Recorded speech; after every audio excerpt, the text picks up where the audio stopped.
Ma mère a installé une caméra cachée à la maison de campagne pour éviter les vols, mais j'ai oublié d'en parler à ma belle-mère. Ce week-end-là, elle y est allée pour nourrir les poules, et le lundi suivant, j'ai vérifié les enregistrements. Ce que j'ai vu m'a fait trembler de choc.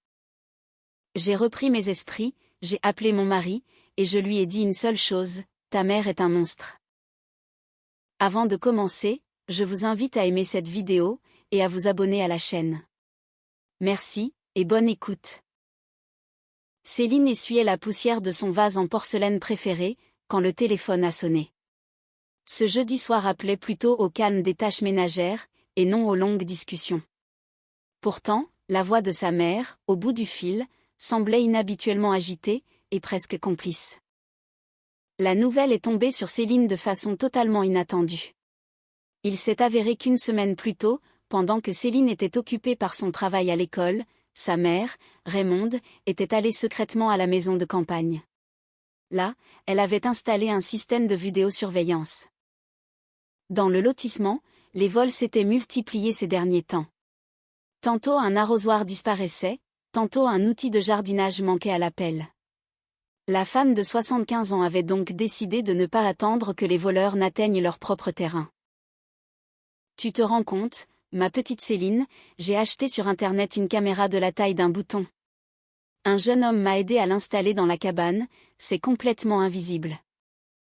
Ça réagit au mouvement, ça enregistre tout sur une carte mémoire, et ensuite, on peut regarder sur le téléphone grâce à une petite application spéciale. Céline écoutait, très étonnée par l'ingéniosité de sa mère. Dans leur famille, c'était habituellement son mari, Gérard, qui gérait toutes les nouveautés technologiques. Et voilà qu'une femme âgée avait réussi, toute seule, à maîtriser un gadget moderne. Après tout, ce n'était pas si surprenant. Les vols étaient devenus fréquents, et un peu de prudence ne fait jamais de mal. J'ai noté le mot de passe de l'application sur un bout de papier. Je te le donnerai demain. Comme ça, s'il se passe quelque chose, tu pourras vérifier si tout va bien sur le terrain. Après cet appel, Céline est retournée à ses occupations ménagères. L'idée de la caméra lui a traversé l'esprit, mais elle s'est vite dissipée, noyée parmi ses autres soucis. Elle devait encore corriger les cahiers de ses élèves, préparer le dîner pour son mari, et lancer une machine pour le linge accumulé. La routine habituelle du soir l'a complètement absorbée. Le vendredi matin, elle a été réveillée par la sonnerie insistante de son téléphone. Gérard était déjà parti à l'usine, et l'appartement était plongé dans le silence matinal habituel. Sur l'écran, le numéro de sa belle-mère, Claudine, s'est affiché. La voix de cette femme de 70 ans semblait étonnamment énergique, surtout pour une heure aussi matinale. D'habitude, la belle-mère n'aimait pas se lever tôt, et elle n'appelait jamais avant 10 heures du matin. Et là, il n'était même pas 7 heures, et elle était déjà au bout du fil. Ma chérie, je voulais te demander quelque chose. Est-ce que je pourrais aller à votre maison de campagne, ce week-end? J'aimerais bien voir comment ça se passe là-bas, nourrir les poules, et peut-être désherber un peu le potager. Céline était stupéfaite. En 30 ans de connaissance, Claudine n'avait jamais montré le moindre intérêt pour le jardinage. Au contraire, chaque fois qu'il fallait se rendre sur le terrain, elle faisait la grimace. Elle se plaignait toujours des moustiques, de la saleté, et de l'inconfort de la vie à la campagne. Et voilà que, soudain, elle montrait un tel enthousiasme. Bien sûr, vous pouvez y aller, les clés sont à votre disposition. Mais, pourquoi voulez-vous faire ça, Claudine? Il y a beaucoup de travail en ce moment, ça va être très fatigant pour vous. Oh, ne t'inquiète pas, ma chérie, je ne suis pas si faible que ça. La nature me manque, tout simplement, j'ai besoin d'air frais. En ville, l'air est étouffant, alors que là-bas, il y a de l'espace, c'est magnifique. Et les poules s'ennuient sûrement, sans leur maîtresse. Dans la voix de la belle-mère, il y avait des nuances que Céline n'avait jamais entendues auparavant. C'était une insistance étrange, presque une obsession. Claudine ne parlait jamais de la beauté de la nature, ni du besoin d'air pur. En général, elle ne s'intéressait qu'aux feuilletons télévisés, aux potins avec les voisines, et aux offices religieux. Ce serait peut-être mieux une autre fois, non? La météo est un peu fraîche, et le trajet est long. Ce sera difficile pour vous d'y aller toute seule. Mais non, ma fille, j'ai tout prévu. Le bus pour le lotissement passe régulièrement. Et si besoin, j'appellerai un taxi. J'ai de l'argent de côté, ne t'en fais pas pour ça. Céline a failli faire tomber son téléphone. Claudine, prendre un taxi. Cette femme, qui comptait chaque centime, et qui était capable de marcher 1 kilomètre de plus pour faire des économies, était soudain prête à payer une course de taxi hors de prix. Il y avait vraiment quelque chose qui clochait. Mais enfin, Claudine, vous n'allez pas prendre un taxi pour aller à la campagne. Ça coûte une fortune. Si vous voulez vraiment y aller, Gérard vous y conduira samedi matin. Inutile de déranger mon fils, il est déjà assez fatigué par son travail. Je me débrouillerai toute seule, ne te tracasse pas. L'insistance de la belle-mère devenait de plus en plus bizarre. D'habitude, Claudine acceptait toute aide avec une grande joie. C'était particulièrement vrai quand il s'agissait de transport. Et là, elle refusait catégoriquement que son fils la conduise en voiture. Très bien, faites comme vous voulez. Mais faites attention là-bas, ne vous épuisez pas. Et si vous avez besoin de quoi que ce soit, appelez-moi tout de suite. Après avoir raccroché, Céline est restée un long moment près de la fenêtre, à réfléchir au comportement étrange de sa belle-mère. Qu'est-ce qui avait bien pu pousser cette femme âgée à changer aussi radicalement d'attitude envers la maison de campagne? Autrefois, Claudine n'y allait qu'en cas d'extrême nécessité, et toujours à contre-cœur. Mais, elle a dû repousser ses réflexions à plus tard. Il fallait se préparer pour aller au travail. À l'école, des contrôles de mathématiques attendaient d'être corrigés, et après les cours, il y avait un conseil pédagogique. La journée s'annonçait très chargée. Céline s'est habillée en vitesse, a attrapé son sac rempli de cahiers, et a filé hors de la maison. Dans la précipitation, elle a complètement oublié la conversation de la veille avec sa mère, concernant la caméra. L'idée de prévenir sa belle-mère de l'existence du système de vidéosurveillance lui a brièvement traversé l'esprit, juste au moment où elle montait dans le bus. Mais soudain, son téléphone a sonné. C'était le directeur de l'école, qui l'appelait pour une question d'emploi du temps. La discussion s'est prolongée, et l'information sur la caméra s'est évaporée de sa mémoire, remplacée par ses préoccupations professionnelles. La journée de travail est passée à une vitesse folle, rythmée comme toujours par les cours, la correction des copies, et d'interminables réunions. Céline est rentrée chez elle tard le soir, fatiguée et vidée de son énergie. Gérard dormait déjà.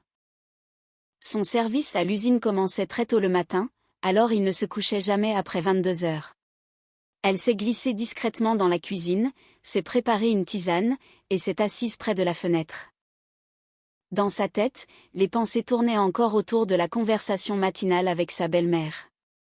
Quelque chose dans son ton de voix, dans cette détermination soudaine à aller à la campagne, l'inquiétait.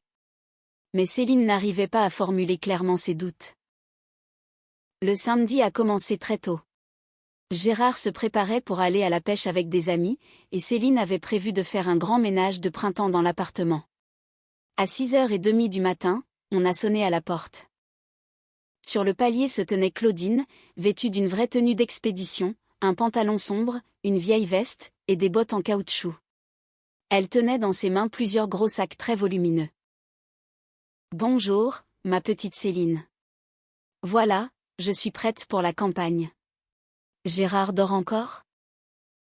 Non, il est déjà levé, il est dans la salle de bain. Vous êtes bien matinale aujourd'hui, Claudine. Céline n'a pas pu s'empêcher de remarquer la quantité de bagages de sa belle-mère. 3 grands sacs pour une excursion d'une journée à la campagne, c'était manifestement beaucoup trop. D'habitude, pour ce genre de sortie, un petit sac à dos avec des sandwichs et un thermos suffisait amplement. Mais pourquoi avez-vous autant de sacs? Oh, pour des bricoles. J'ai pris de la nourriture pour les poules, et quelques outils de jardin. J'arriverai peut-être à arranger 2 ou 3 choses. La réponse était vague, presque fuyante. Claudine ne voulait visiblement pas entrer dans les détails. Elle a posé ses sacs près de la porte, et s'est avancée pour saluer son fils, qui sortait justement de la salle de bain. « Maman, où vas-tu de si bonne heure ? » « Je vais à votre maison de campagne, mon fils. Ça fait longtemps que je voulais voir comment ça avance là-bas. » Gérard était tout aussi surpris que sa femme. Sa mère et la campagne, c'étaient deux choses totalement incompatibles. Mais il n'a pas cherché à la contredire, il a simplement proposé de la conduire jusqu'à l'arrêt de bus. « Ce n'est pas la peine, j'irai à pied. La marche, c'est très bon pour la santé à mon âge. » Une fois la belle-mère partie, Gérard a secoué la tête. Il trouvait qu'elle était devenue vraiment bizarre en ce moment. Avant, elle ne mettait jamais le nez dehors, et là, elle se précipitait à la campagne. Céline a hoché la tête, partageant l'incompréhension de son mari. Mais elle ne parvenait toujours pas à expliquer son propre sentiment de malaise. Tout reposait uniquement sur son intuition, et sur ses observations. La journée s'est déroulée dans le calme. Céline s'est occupée des tâches ménagères, a rangé l'appartement, et a fait les courses. Gérard est rentré de sa partie de pêche, très satisfait, avec une belle prise. Le soir, ils ont nettoyé le poisson ensemble, en discutant de leurs projets pour le lendemain. Ils n'ont pas repensé à Claudine de toute la journée, jusqu'à ce qu'elle appelle, vers 21h. La voix de Claudine semblait surexcitée, presque euphorique. « Ma chère Céline, si tu savais comme j'ai passé une bonne journée. L'air est si pur, c'est tellement beau partout. Les petites poules sont en pleine forme, je leur ai donné à manger. Je leur ai mis de l'eau. J'ai fait le tour du potager, les tomates grossissent bien, les concombres poussent. Vos fleurs sont un véritable régal pour les yeux. » L'enthousiasme de la belle-mère était stupéfiant. Céline ne l'avait jamais entendu faire des éloges aussi passionnés sur la vie à la campagne. D'habitude, après la moindre sortie hors de la ville, Claudine se plaignait de la fatigue, des insectes, et du manque de confort moderne.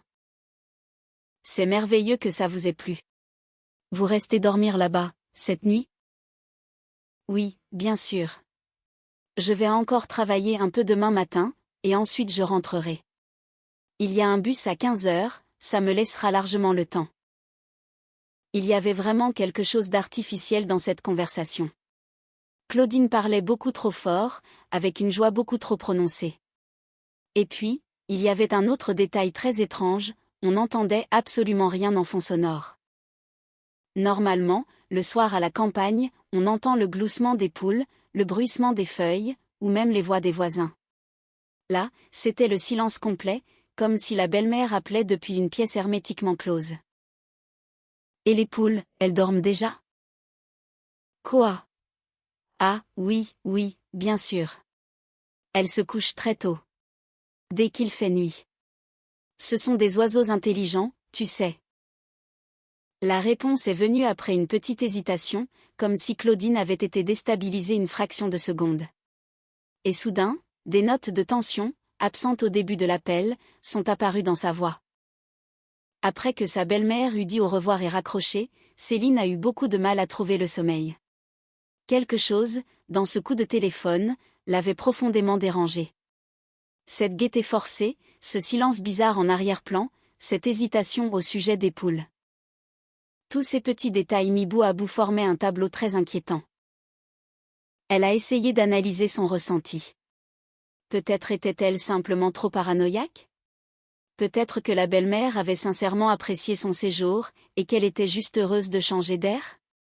Mais son intuition lui soufflait que quelque chose n'allait pas. Quelque chose clochait, vraiment. Céline s'est tournée sur le côté, regardant son mari dormir paisiblement. Gérard lui disait souvent qu'elle avait trop d'imagination. Peut-être avait-il raison, et qu'elle se faisait du mauvais sang pour des broutilles. Mais cette angoisse sourde ne l'a pas quittée de toute la nuit. Le dimanche a commencé sous la pluie. Une petite pluie d'automne, fine et agaçante, tambourinait contre les vitres, apportant avec elle une vague de mélancolie. Céline s'est réveillée avec un lourd pressentiment, qu'elle n'arrivait absolument pas à expliquer. Elle a passé toute la journée dans un état de tension nerveuse, comme si elle attendait qu'une mauvaise nouvelle éclate. Gérard a remarqué son humeur sombre, et lui a demandé si elle couvait une maladie. Elle a répondu que tout allait bien, et que c'était simplement la météo qui était déprimante. Elle a préféré ne pas parler de ses soupçons concernant le comportement de sa belle-mère. Tout cela aurait eu l'air complètement paranoïaque. Une vieille dame va passer le week-end à la campagne, quoi de plus banal? Le soir venu, alors que l'horloge affichait déjà 20h30, et que Claudine n'avait toujours pas donné signe de vie, Céline a commencé à s'inquiéter sérieusement. Le dernier bus pour rentrer en ville partait à 17h. Si sa belle-mère l'avait raté, comment allait-elle faire pour rentrer? Elle a composé le numéro de Claudine, mais le téléphone était éteint. Elle a réessayé plusieurs fois de suite. Toujours le même résultat. Soit la batterie était vide, soit il n'y avait pas de réseau dans le secteur, soit il s'était passé quelque chose de bien plus grave. Gérard, ta mère n'est toujours pas rentrée de la campagne. Et son téléphone ne répond pas. On devrait peut-être aller voir sur place? Le mari a regardé sa montre, en fronçant les sourcils. Il a admis qu'il se faisait tard, mais il a suggéré que sa mère s'était peut-être attardée chez des voisins, et qu'elle avait oublié l'heure. Il a promis que si elle n'avait pas donné de nouvelles le lendemain matin, ils iraient vérifier. Mais l'inquiétude de Céline s'est révélée infondée. Vers 21h30, le téléphone a enfin sonné. Claudine était rentrée chez elle, en parfaite santé et d'excellente humeur. Oh, mes enfants chéris, pardonnez-moi de ne pas avoir appelé plus tôt. J'étais tellement fatiguée que j'ai eu un mal fou à rentrer à la maison. Je me suis tout de suite allongée pour me reposer, je n'ai même pas entendu le téléphone sonner. Et j'avais oublié le chargeur à la maison, du coup la batterie s'est vidée. L'explication semblait tout à fait crédible, mais Céline se sentait toujours mal à l'aise. La voix de sa belle-mère comportait encore ces mêmes intonations artificielles que la veille. C'était beaucoup trop vif, et beaucoup trop joyeux, pour une personne qui venait juste de se plaindre d'épuisement. Elle lui a demandé comment s'était passé son séjour. Oh, je ne sais même pas comment te le décrire. C'était d'une beauté, d'un calme absolu. Vos petites poules sont vraiment adorables, elles pondent très bien. Le potager est impeccable, j'ai même retiré quelques mauvaises herbes. Et les fleurs, n'en parlons pas. Surtout les astres, près de la clôture, c'est une merveille pour les yeux. Claudine parlait sans s'arrêter, vantant les mérites de la vie bucolique. Mais Céline l'écoutait, en sentant son angoisse monter peu à peu. Il y avait quelque chose de faux, de terriblement théâtral dans cette extase. C'était comme si sa belle-mère jouait le rôle de la vacancière émerveillée, alors qu'en réalité, elle cachait un tout autre secret. Mais nos astres ne poussent pas près de la clôture, ils sont plantés à côté de la véranda, a fait remarquer Céline, avec beaucoup de prudence. Un lourd silence est tombé, l'espace d'une seconde, au bout du fil. Puis, Claudine a éclaté de rire. Elle s'est excusée d'avoir confondu, mettant cela sur le compte de l'âge et de sa mémoire défaillante. L'excuse sonnait vraiment faux. Claudine avait toujours eu une mémoire exceptionnelle pour les détails. Elle ne confondait jamais l'emplacement des plantes sur un terrain qu'elle connaissait depuis des années.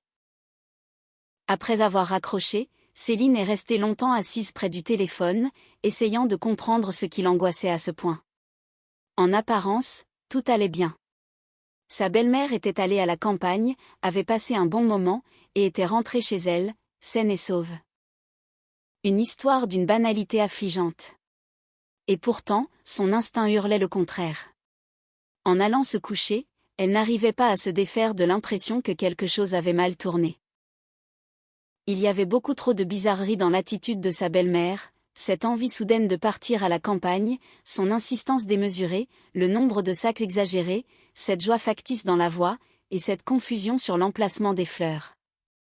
Pris isolément, chacun de ces détails pouvait s'expliquer. Mais mis ensemble, ils dessinaient un tableau vraiment inquiétant. Céline s'est endormie avec la ferme intention d'aller à la campagne dès le lendemain, pour vérifier que tout était en ordre. Son intuition ne l'avait jamais trompée, et cette fois encore, elle était sûre que cela cachait quelque chose. Le lundi a débuté dans l'agitation habituelle. Gérard se dépêchait de partir pour son service, avalant ses tartines en coup de vent, et se plaignant de la fatigue de la semaine qui commençait. Céline a raccompagné son mari à la porte, a débarrassé la table du petit déjeuner, en songeant à sa journée. Les vacances scolaires touchaient à leur fin, et elle devait préparer ses plans de cours pour le nouveau trimestre. En essuyant la table de la cuisine avec un chiffon, elle a bousculé sans faire exprès une pile de papier posée sur le bord. Quelques feuilles sont tombées par terre. En se penchant pour les ramasser, Céline a aperçu, parmi les autres notes, un petit bout de papier portant l'écriture de sa mère. Les lettres un peu tremblantes indiquaient le nom d'une application et un mot de passe. C'était la fameuse information sur la caméra de surveillance, que Raymond lui avait transmise le jeudi. Soudain, toute la conversation avec sa mère lui est revenue en mémoire. La caméra à la maison de campagne, le système de surveillance, l'application sur le téléphone. La curiosité a pris le dessus. C'était l'occasion rêvée de voir comment sa belle-mère avait réellement occupé son temps sur le terrain. Avait-elle vraiment désherbé les massifs et nourri les volailles, comme elle l'avait prétendu? Céline a allumé son téléphone, et a cherché l'application en question dans la boutique en ligne. Le téléchargement a pris quelques minutes, et l'inscription à peu près autant. Ses doigts tapaient avec hésitation le mot de passe inscrit sur le papier. Sa mère avait toujours été très méticuleuse pour les questions techniques, elle avait sûrement tout noté correctement. L'écran a fini par se charger. Un menu avec des dates est apparu. Samedi, dimanche. Exactement les jours où Claudine était sur place. Céline a sélectionné la matinée du samedi, et a appuyé sur le bouton de lecture. L'image était en noir et blanc, pas très nette, mais on distinguait parfaitement ce qui se passait. La caméra était fixée dans un coin de la cabane, et couvrait une grande partie de la cour, le poulailler, ainsi qu'un morceau du potager. L'horodatage de la vidéo indiquait 9h30 du matin.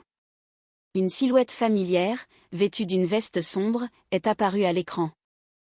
Claudine ouvrait le portail, entrait dans la cour, mais au lieu de se diriger directement vers le poulailler ou la maison, elle s'est arrêtée en plein milieu de l'allée, et a commencé à regarder autour d'elle.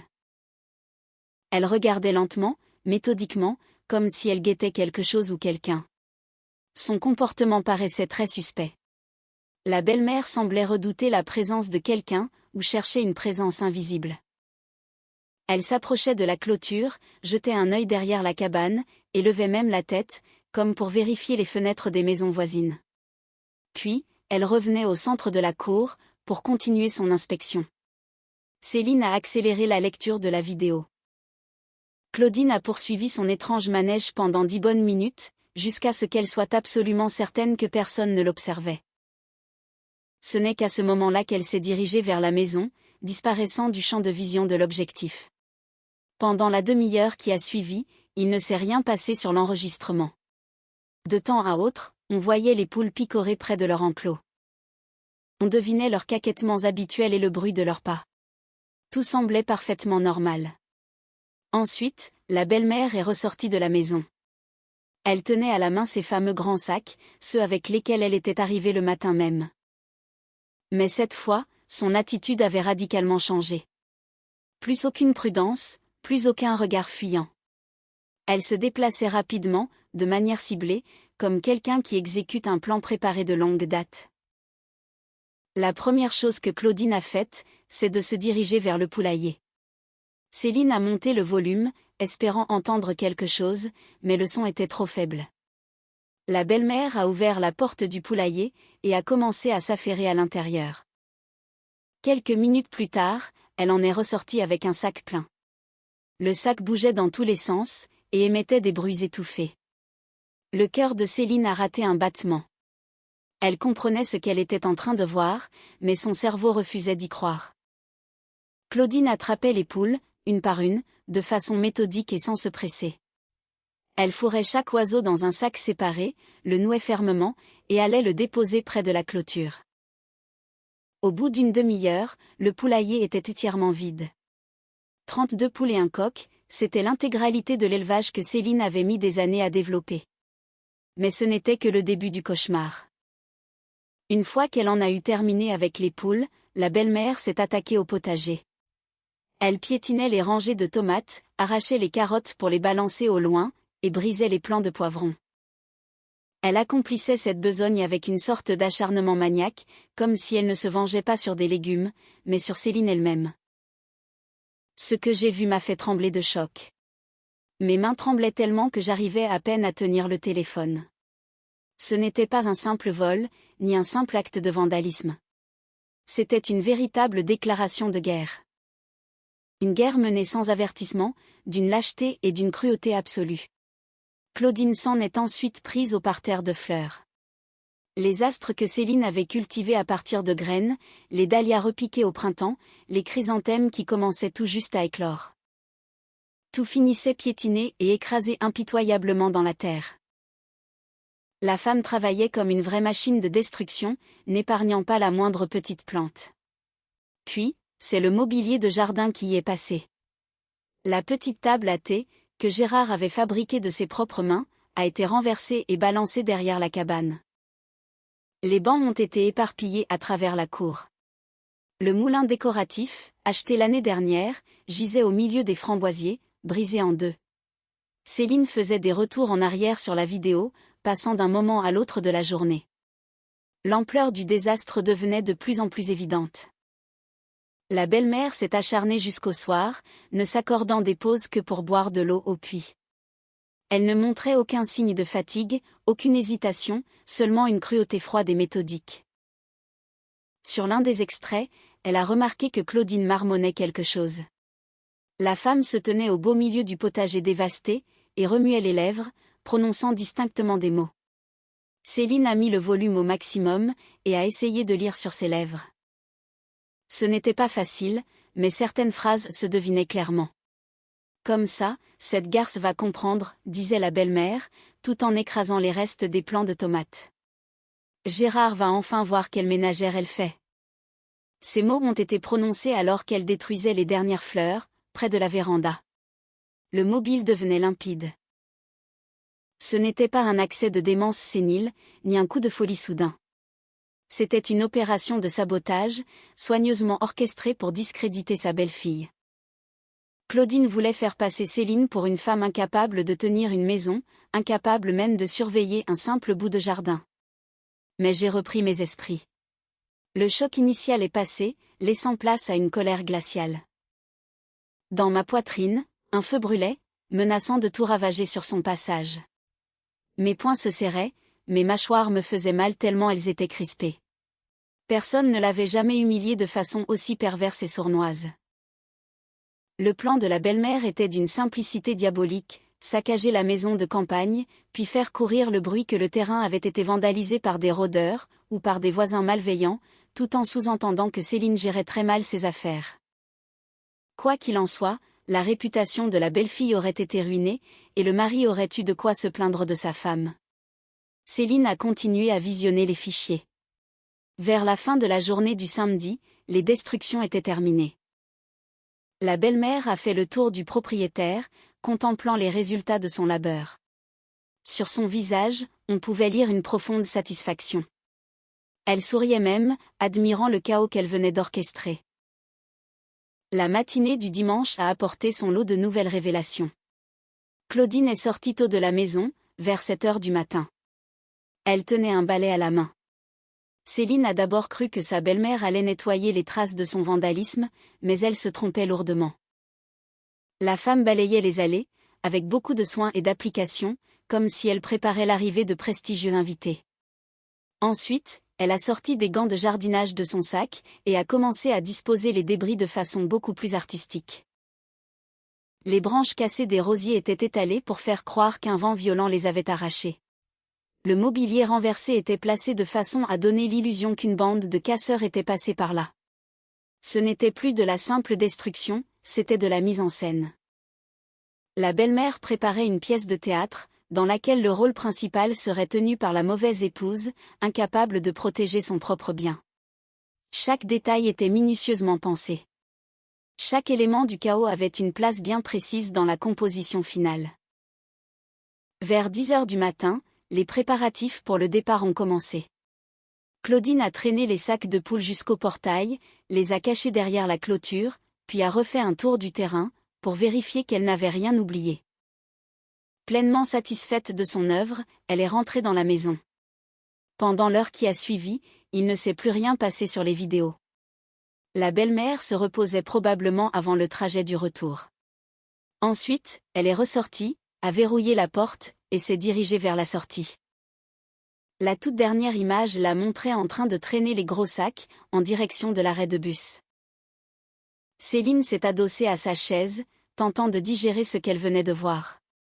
L'ampleur de la trahison était hallucinante. 30 années passées à se côtoyer, et jamais elle n'aurait soupçonné sa belle-mère d'une cruauté aussi retorse. Claudine avait toujours eu l'air d'une vieille dame ordinaire, ni particulièrement brillante, ni particulièrement méchante. Il s'avérait que ce n'était qu'un masque, dissimulant une ennemie froide et calculatrice. Mais le plus troublant, c'était la patience avec laquelle elle avait préparé sa vengeance. Combien de temps avait-elle mûri ce plan machiavélique? Des semaines, des mois. Et depuis combien de temps cachait-elle sa haine pour sa belle-fille, derrière cette façade de politesse indifférente? Le téléphone a de nouveau sonné. C'était sa mère, qui demandait de ses nouvelles, et voulait savoir s'il fallait ramener quelque chose pour le jardin. Céline répondait de façon mécanique, car son esprit était totalement ailleurs. Fallait-il raconter tout de suite à sa mère ce qui s'était passé? Non, il était encore trop tôt, elle devait d'abord décider de la marche à suivre. Après cet appel, elle s'est replongée dans les enregistrements. Elle voulait s'assurer qu'elle n'avait rien raté, et qu'elle avait bien interprété les intentions de la belle-mère. Chaque image venait conforter sa première hypothèse. C'était un acte de sabotage prémédité. Le moment le plus parlant, c'était lorsque Claudine était au téléphone. C'était ce fameux appel du dimanche soir, où elle racontait à quel point elle passait un séjour idyllique. Sur la vidéo, on la voyait debout, au beau milieu de la cour saccagée, en train de mentir avec un grand sourire sur la santé des poules et la beauté des fleurs. Les talents d'actrice de la belle-mère étaient dignes d'un Oscar. Dans sa voix, il n'y avait pas la moindre once de fausseté, juste une joie sincère, et de la gratitude pour ce moment passé en pleine nature. Alors qu'à ce moment précis, juste sous ses pieds, gisaient les débris du moulin en bois et les racines arrachées des astres. Céline a compris une chose essentielle, il ne fallait pas perdre une seconde. Chaque minute de retard jouait en faveur de sa belle-mère. Celle-ci était sûrement déjà en train de réfléchir à la façon dont elle allait raconter le désastre, à la manière de se présenter comme la malheureuse témoin d'un acte de vandalisme. La colère exigeait une action immédiate. C'est souvent dans ces moments-là que l'on commet des actes irréfléchis, que l'on regrette ensuite toute sa vie. Mais Céline était une battante. Elle n'avait pas l'habitude de reculer face à l'adversité, et elle n'allait pas commencer aujourd'hui. Son premier réflexe fut de foncer chez sa belle-mère pour la confronter directement, lui mettre les vidéos sous le nez, l'obliger à avouer, et exiger des explications. Mais le bon sens lui a vite soufflé que c'était une très mauvaise idée. Claudine trouverait un moyen de s'en sortir, elle l'accuserait de mentir, d'avoir trafiqué les images, et de vouloir salir la réputation d'une dame âgée et respectable. La deuxième option, c'était de tout raconter à son mari. Lui montrer les vidéos, lui expliquer la situation, et lui demander d'intervenir. Mais cette voie-là était également périlleuse. Gérard adorait sa mère, et il prenait systématiquement son parti lors des querelles familiales. Allait-il seulement croire que sa sainte maman était capable d'une telle abomination? Le téléphone portable était posé sur la table, et Céline l'a fixé longuement, en réfléchissant à la prochaine étape. Finalement, la décision s'est imposée d'elle-même. La vérité devait éclater au grand jour, quel qu'en soit le prix. Elle a composé le numéro de son mari. Gérard travaillait comme chef d'équipe à l'usine, et il gardait toujours son téléphone sur lui. Il a décroché à la 3e sonnerie, demandant ce qui se passait, car elle n'appelait d'ordinaire jamais pendant le travail. Sa voix était surprise, mais pas inquiète. Le mari ne se doutait pas encore que son petit monde était sur le point de s'effondrer. Céline a pris une profonde inspiration, se préparant à prononcer la phrase qui allait tout changer. « Ta mère est un monstre. » Elle a raccroché sans même attendre sa réponse. Il fallait laisser le temps à Gérard de digérer l'information. Qu'il essaie d'imaginer ce qui avait bien pu se passer. Plus tard, ils auraient une discussion très sérieuse, preuve à l'appui. Le téléphone a immédiatement sonné de nouveau, puis une deuxième fois, et une troisième. Son mari cherchait à la joindre, exigeant des explications, mais Céline n'a pas répondu. Elle avait besoin de temps pour se calmer, et pour organiser la suite des événements. Le cri du cœur était passé, il fallait maintenant laisser place au calcul froid et rationnel. Elle a sauvegardé les extraits vidéo les plus accablants dans la mémoire de son téléphone, et en a fait des copies de secours sur un espace de stockage en ligne. Les preuves devaient être absolument irréfutables. Ensuite, elle s'est préparé un thé bien fort, et s'est assise pour analyser la situation.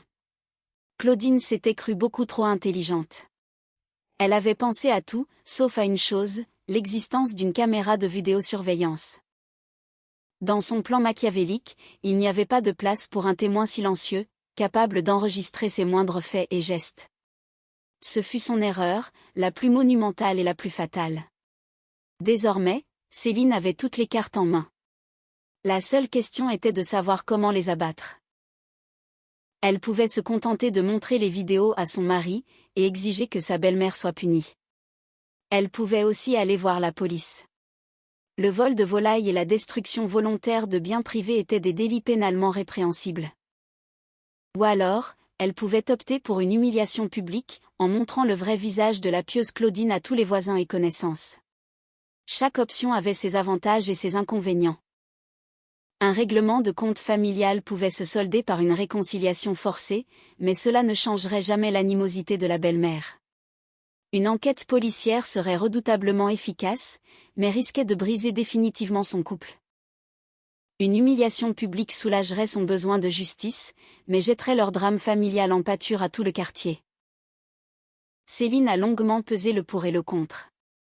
La décision n'a pas été facile à prendre, mais elle a fini par choisir la méthode la plus radicale. Sa belle-mère ne méritait aucune clémence. Une personne capable de faire preuve d'une cruauté aussi sournoise devait subir le châtiment qu'elle méritait. Il ne restait plus qu'à attendre le retour de son mari, pour lui exposer la situation. Elle lui montrerait les vidéos, lui parlerait de ses intentions, et lui demanderait de la soutenir. Gérard était un homme juste.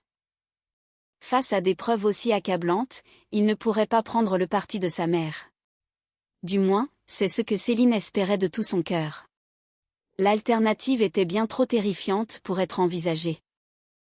Car si son mari refusait de la croire, s'il se rangeait du côté de sa mère malgré l'évidence, cela signifierait la fin de leur mariage. Et elle n'était pas du tout préparée à une telle éventualité. Le temps passait avec une lenteur insoutenable. Céline a essayé de s'occuper avec le ménage, mais ses pensées revenaient sans cesse à ce qu'elle avait vu à l'écran. L'image de sa belle-mère, détruisant méthodiquement le fruit de ses efforts, restait gravée dans sa rétine. La colère et le dégoût se mêlaient, dans son âme, à un sentiment de profonde déception. 30 années de vie commune avec Gérard, 30 années à côtoyer sa mère.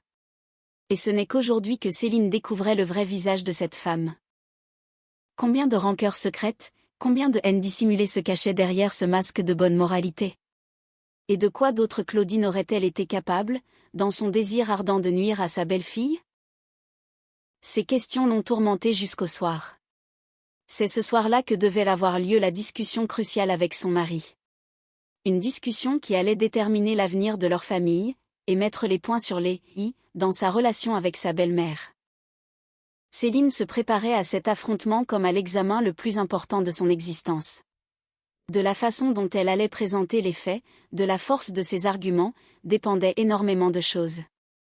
L'enjeu était bien trop grand pour qu'elle s'autorise la moindre erreur. Le téléphone a de nouveau sonné, 10 minutes après son propre appel. L'écran affichait le numéro de Gérard. Son mari essayait de la joindre pour la 5e fois consécutive.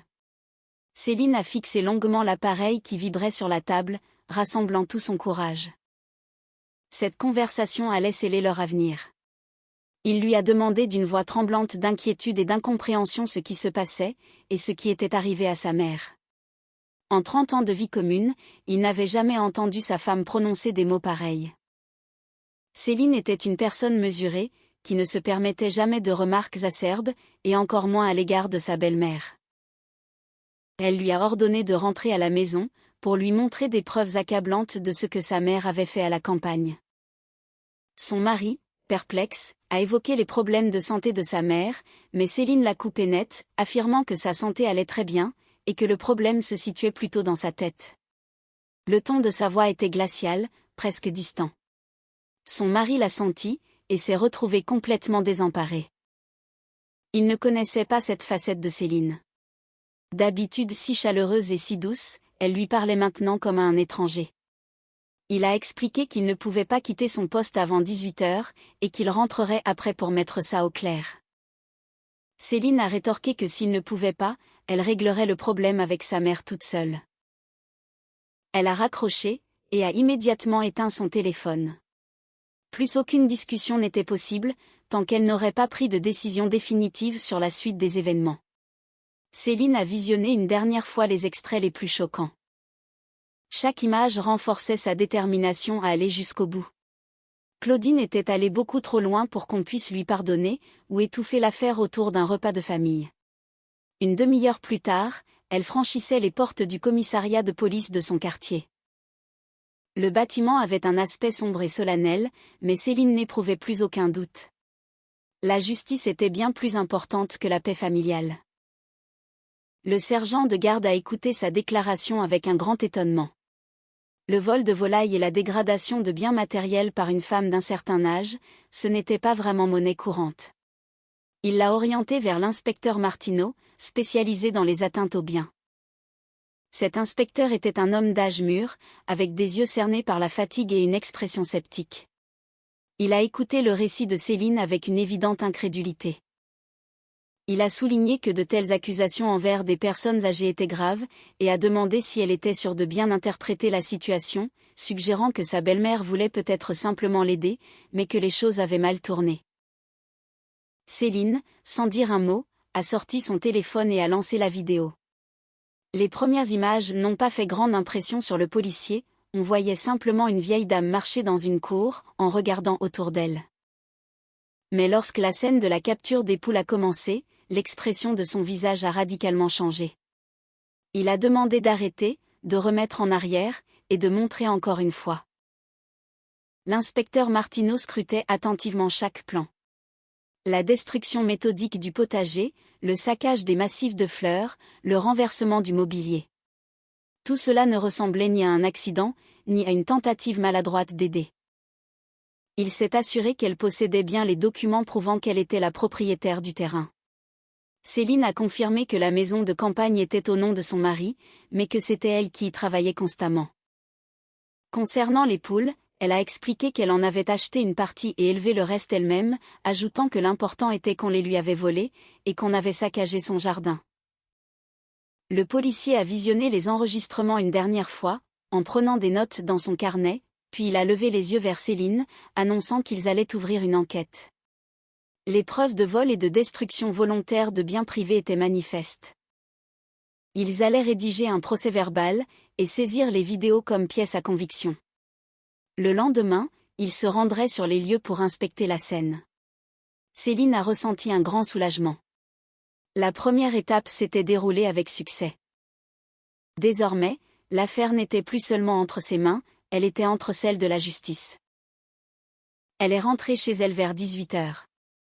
Gérard l'attendait déjà, faisant les 100 pas dans la cuisine comme un lion en cage. En apercevant sa femme, il s'est jeté sur elle, la mitraillant de questions pour savoir où elle était passée, et pourquoi elle avait éteint son téléphone. Elle lui a annoncé froidement qu'elle revenait du commissariat, où elle avait porté plainte contre sa mère, et que l'enquête commencerait le lendemain matin. Son mari est resté pétrifié. Il s'attendait à tout, sauf à ça. La police, une plainte, une enquête. Ces mots n'avaient aucun lien avec l'image qu'il se faisait de sa mère bien-aimée. Il lui a demandé si elle avait perdu la tête. En silence, Céline a allumé son téléphone, et lui a montré la vidéo. Gérard fixait l'écran avec une horreur grandissante. D'abord l'incrédulité, puis le choc, puis quelque chose qui ressemblait fortement au désespoir. Il refusait de croire que sa mère puisse être capable d'une chose pareille.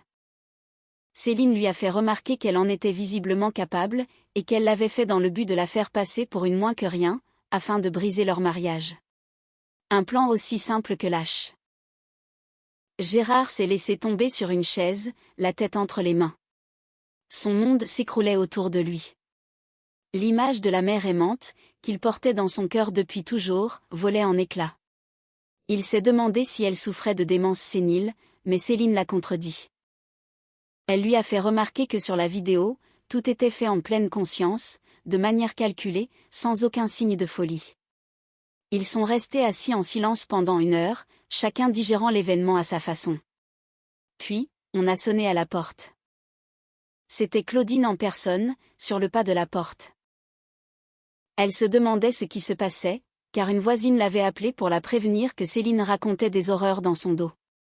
La belle-mère avait son apparence habituelle, une petite dame âgée, discrète et modeste, dans son vieux manteau usé. Il était difficile de croire que cette femme pouvait accomplir ce qu'on voyait sur les images. Gérard l'a invitée à s'asseoir pour discuter. Il a lancé la vidéo sur le téléphone, et l'a tendue à sa mère. Claudine a jeté un regard à l'écran, et a instantanément blêmi. Mais la seconde suivante, elle s'est ressaisie, rendant l'appareil à son fils, criant que c'était un montage, et que Céline avait truqué cette vidéo exprès pour la calomnier. Céline lui a froidement répondu que c'était sa propre mère qui avait installé la caméra, et que les images étaient authentiques, ce que n'importe quel expert pourrait confirmer. Entendant cela, Claudine s'est persuadée qu'elle s'était liguée contre elle, et qu'elles avaient tout manigancé à l'avance. Elle est entrée dans une rage folle. Sa petite voix douce est devenue stridente. Ses mains tremblaient d'indignation. Son masque de vertu venait de tomber définitivement.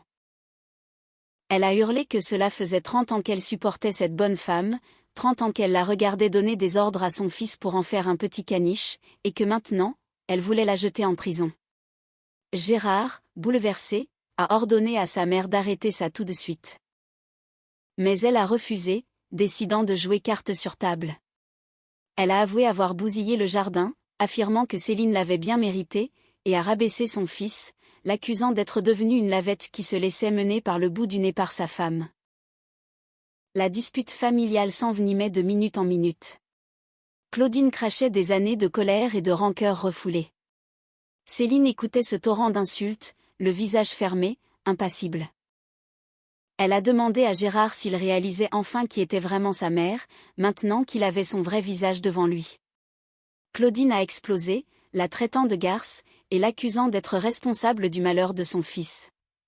Gérard a hurlé sur sa mère, exigeant qu'elle s'excuse immédiatement. Mais elle a répondu qu'elle préférait aller en prison, plutôt que de demander pardon à cette vipère. La dispute a duré jusque tard dans la nuit. Finalement, Claudine est partie, en claquant violemment la porte. Gérard est resté assis dans la cuisine, complètement anéanti par ce qu'il venait de voir et d'entendre. Il a reproché à sa femme de ne pas l'avoir prévenu pour la caméra, et d'avoir couru tout de suite à la police. Elle lui a répondu que cela n'aurait rien changé, qu'il aurait pris sa défense comme d'habitude, et aurait cherché à étouffer l'affaire. Il a rétorqué que désormais, leur famille était brisée. Céline a conclu que ce n'était pas elle qui l'avait brisée, mais bien sa mère, par ses propres actions. Au matin, une nouvelle phase du conflit a commencé. L'inspecteur Martineau est arrivé à la maison de campagne, avec une équipe de la police technique. L'inspection des lieux a confirmé tout ce que montraient les images. Le potager ravagé, les fleurs cassées, les meubles jetés à terre. Les traces de vandalisme étaient indéniables. Mais le plus intéressant a commencé quand l'inspecteur a interrogé le voisinage. Céline ne se doutait pas des révélations qui l'attendaient. Valérie, du terrain voisin, a raconté avoir vu Claudine, le samedi matin, traîner de l'oursac depuis le portail. Cela lui avait paru louche, mais elle n'avait pas osé intervenir. Jean, qui habitait de l'autre côté de la rue, a rapporté des faits bien plus graves. Il avait des soupçons sur elle depuis 3 ans. Un jour, il lui manquait des concombres, le lendemain, des tomates. Et une fois, il avait retrouvé son arrosoir sur son terrain. Il pensait qu'elle l'avait pris par erreur, mais il comprenait maintenant qu'elle volait. Anna a ajouté que l'an dernier, on lui avait volé sa meilleure poule pondeuse. Elle pensait que c'était un renard, mais aujourd'hui, elle en doutait fortement. Petit à petit, on découvrait un historique de petits vols et de méchanceté. Claudine n'était pas une voleuse occasionnelle, elle pillait le voisinage de manière systématique. Marie a fini par avouer qu'ils avaient tous peur d'elle. Derrière son air gentil, elle avait un regard mauvais, et si on la contrariait, elle était tout à fait capable de se venger. Le chien de la famille Martin avait d'ailleurs été empoisonné, juste après une dispute avec elle. L'inspecteur notait soigneusement chaque témoignage. À la fin de la journée, il avait constitué un dossier particulièrement épais. Claudine, de petite grand-mère banale, s'était transformée en une redoutable délinquante. Elle fut convoquée au commissariat une semaine plus tard. Céline s'y est rendue exprès, pour voir la réaction de sa belle-mère. Celle-ci se montrait arrogante, niait toutes les accusations en bloc, et mettait tout sur le dos de son âge et de ses maladies, affirmant que c'était sa belle-fille qui avait inventé tout ça par méchanceté. Mais quand on lui a montré les enregistrements vidéo, son attitude a radicalement changé. Elle a d'abord tenté d'affirmer que les images étaient truquées. Puis, quand les experts ont garanti leur authenticité, elle est passée aux justifications, affirmant sans honte qu'elle avait tout cassé parce que sa belle-fille le méritait, après avoir torturé son fils pendant 30 ans. Quand l'inspecteur lui a demandé de quelle torture elle parlait exactement, elle a répondu que Céline lui donnait des ordres comme à un larbin, l'obligeait à se casser le dos à la campagne tous les week-ends, et que lui, il la remerciait pour ça. Le mobile du crime était limpide. La jalousie envers la belle-fille, l'envie de détruire le mariage de son fils, une vengeance stupide nourrie par des années de rancune imaginaire. L'affaire est passée au tribunal 2 mois plus tard. Pendant ce temps, Céline s'était habituée à sa nouvelle réalité. Gérard s'était définitivement renfermé sur lui-même, il ne parlait presque plus à sa femme, et passait tout son temps libre dans le garage. Dans la salle d'audience, tous les protagonistes du drame étaient réunis. Claudine était assise sur le banc des accusés, vêtue d'une robe noire, jouant les victimes martyrisées. Son avocat essayait de faire passer l'affaire pour une simple dispute familiale, qui ne méritait aucune sanction pénale, affirmant qu'elle avait agi sous le coup de l'émotion pour protéger son fils. Mais le procureur de la République s'est montré inflexible, il ne s'agissait pas d'un conflit familial, mais d'un délit minutieusement préparé, constituant l'aboutissement de ces années de vol systématique chez ses voisins. Céline a témoigné à la barre. Elle a raconté les événements calmement, sans laisser paraître la moindre émotion, en s'en tenant strictement aux faits. Le juge écoutait attentivement, et posait des questions pour clarifier la situation concernant le préjudice matériel. Céline a chiffré les pertes des poules, des légumes et des fleurs, sans compter le préjudice moral. Quand le juge a demandé pourquoi elle n'avait pas essayé de régler le conflit en famille, elle a répondu qu'il n'y avait aucun intérêt à le faire face à une personne qui avait dissimulé sa vraie nature pendant 30 ans, et qu'elle réclamait que justice soit faite. Le point culminant du procès, ce fut le témoignage de Claudine elle-même. Elle s'est levée, s'est avancée à la barre, et a prononcé un discours qui a stupéfié toute l'assistance. Elle a avoué ses actes sans aucun regret, accusant cette femme d'avoir ruiné la vie de son fils, et voulant donner une bonne leçon à cette ingrate. Quand le juge lui a demandé si elle reconnaissait sa culpabilité, elle a rétorqué qu'elle ne faisait que protéger son enfant, et que n'importe quelle mère en aurait fait autant. Un murmure de stupeur a traversé la salle. Personne ne s'attendait à un tel cynisme. Même l'avocat de la défense secouait la tête de désespoir. Il était impossible de plaider une telle position. Le verdict a été plus sévère que ce que Céline espérait. Claudine a écopé de 2 ans de prison avec sursis, assorti de travaux d'intérêt général et de l'obligation de rembourser les dommages. Le juge a tout particulièrement souligné le cynisme de l'accusé, et son absence totale de remords, notant que le crime avait été motivé par des intentions viles, et exécuté avec une cruauté évidente. À l'issue du procès, Céline n'a ressenti qu'un immense vide, au lieu du triomphe espéré. La justice avait prévalu, certes, mais à quel prix ? Sa famille était détruite, son mari s'était éloigné d'elle, et sa belle-mère était devenue l'ennemi public numéro 1. Gérard l'attendait à la sortie du tribunal. Il semblait avoir vieilli de 10 ans d'un seul coup. Dans ses yeux, on pouvait lire une profonde détresse. Il lui a demandé si elle était satisfaite de voir sa mère avec un casier judiciaire, et leur famille en ruine. Elle a rétorqué qu'elle ne pouvait pas se taire et tout supporter en silence.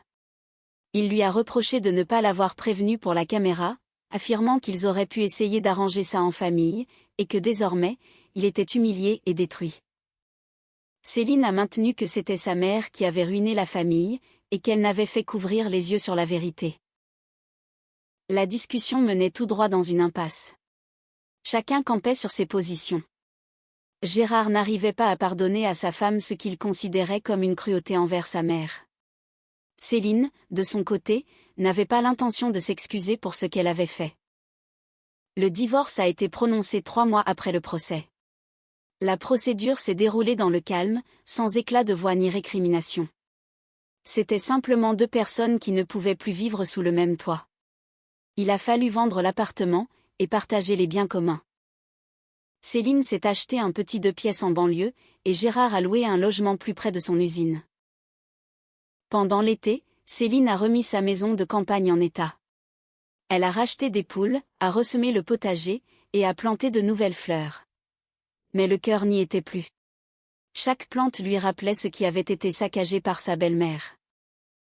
Claudine, quant à elle, purgeait sa peine en effectuant des travaux d'intérêt général, elle balayait les rues et ramassait les déchets dans les parcs publics. Les voisins l'évitaient, et les enfants la montraient du doigt. Sa réputation était définitivement anéantie. 1 an après le procès, Céline a reçu une lettre de son ex-mari. Gérard lui annonçait qu'il allait se remarier avec une collègue de travail, et lui demandait de ne plus le contacter. Elle a lu la lettre, puis l'a déchirée en morceaux, sans ressentir aucune émotion, si ce n'est une légère pointe de mélancolie. Le passé appartenait au passé, et l'avenir était incertain, mais libre. 1 an et demi plus tard, la nouvelle est tombée, Claudine avait été hospitalisée, suite à un accident vasculaire cérébral. Céline n'est pas allée rendre visite à son ancienne belle-mère. Elle n'a pas envoyé de fleurs, et n'a même pas pris de ses nouvelles.